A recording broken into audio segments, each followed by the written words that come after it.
भित्तीपत्रिका बघत होतो, त्यामधलं लेखन वाचत होतो, त्यावेळी अण्णांचा उल्लेख दीपस्तंभ असा एका विद्यार्थ्याने केलेला आहे.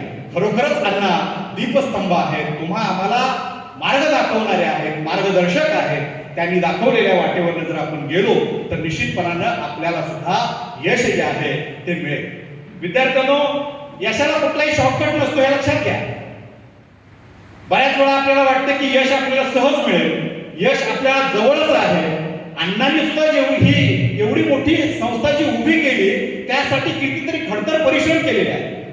कितीतरी झटपट आपल्याला मोठं व्हायचं असतं. गावागावामध्ये मोठं होण्याची स्पर्धा लागलेली असते. चौकामध्ये असे बॅनर लागलेले असतात आणि जो तो उठतो त्या बॅनरवरती झळकतो आणि मोठा होण्याचा प्रयत्न करतो.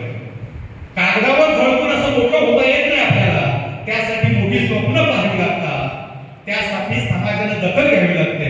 धर्मवीर अण्णांच्या कार्याची दखल जी आहे ती समाजाने घेतली आणि म्हणून खऱ्या अर्थानं धर्मवीरांचं नाव जे आहे ते अजरामर झालेलं आहे असं आपल्याला म्हणता येईल. धर्मवीरांनी कुणाचा वारसा घेतला?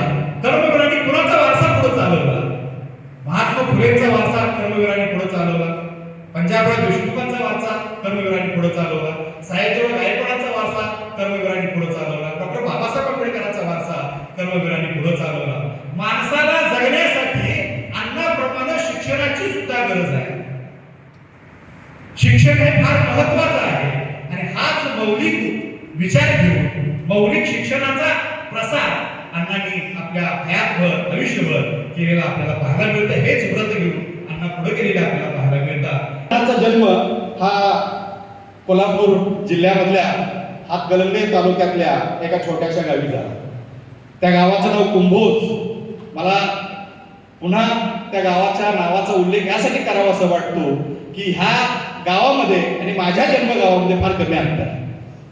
आणखीन वेगळ्या अर्थानं माझ्या गावाच्या जवळच नांदणी नावाचं गाव आहे आणि ह्या नांदणीमध्ये जैन मठ जे आहे त्या जैन मठाचे मानकरी म्हणून कर्मवीरांचे पूर्वज जे आहेत ते काम करतात. या अर्थानं मी कर्मवीरांशी मला जोडून घेतो असं मला वाटतं. तर या कुंभोज या ठिकाणी 22 सप्टेंबर 1887 रोजी कर्मवीरांचा जन्म झाला.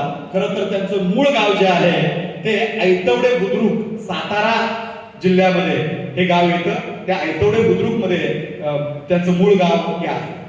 सरांनी सांगितलं त्या पद्धतीनं त्यांचे वडील पायगोंडा, आई गंगाबाई, आजोबा देवगोंडा आणि हे सर्व मंडळी जे आहेत देवगोंडा आजोबा असतील, पायगोंडा असतील, हे सगळे धर्मवीर होते.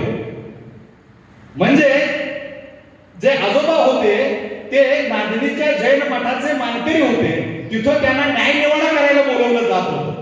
त्यांच्या संदर्भातला एक किस्सा एका चरित्रामध्ये मी वाचला आणि तो या ठिकाणी मला आवर्जून सांगावा असा वाटतो. कारण सरांनी पायगोंडा यांच्या मुलकी शिक्षणाचा आणि मुलकी महसूल खात्यातल्या नोकरीचा उल्लेख केला.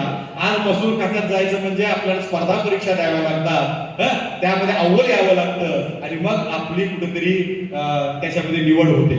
त्या काळामध्ये पायगोंडांनी मुलकी शिक्षण घेऊन महसूल खात्यामध्ये नोकरी केली. तर अशा ह्या पायगोंडाचे वडील देवगोंडा हे त्या नांदणी या ठिकाणी न्यायनिवाडा करायला गेलेले असताना त्या ठिकाणी एका प्रकरणाचा न्यायनिवाडा झाला आणि न्यायनिवाडा झाल्यानंतर जे पंच लोक असतात त्या पंचांनी शेवटी खाली सही करायची असते. परंतु सही करायची वेळ आली आणि मग देवगोंडांचं थोडंसं काळी चर झालं कारण त्यांना लिहिता वाचताच येत नाही. पण ही गोष्ट सांगायची कशी? आणि म्हणून त्यांनी लघुशंकितचं निमित्त करून ते बाहेर पडले. त्यांनी त्या कागदावरती सही केली नाही, परंतु ही गोष्ट त्यांना सातत्यानं छळत राहिली की मला माझ्या आयुष्यामध्ये शिक्षण घेता आलं नाही आणि म्हणून त्यांनी तिथून आल्यानंतर लगेचच आपल्या मुलाला शाळेमध्ये घातलं. इतकंच नव्हे तर त्याला मुलकी खात्याचं शिक्षण दिलं, महसूल खात्यामध्ये त्याला नोकरी मिळाली. म्हणजे अक्षर शत्रू असणारे हे देवगोंडा त्यांनी आपल्या मुलासाठी जो त्याग केला, मुलासाठी जे त्यांना शिक्षण देण्याचा जो प्रयत्न केला तो या ठिकाणी आपण समजून घेतला पाहिजे.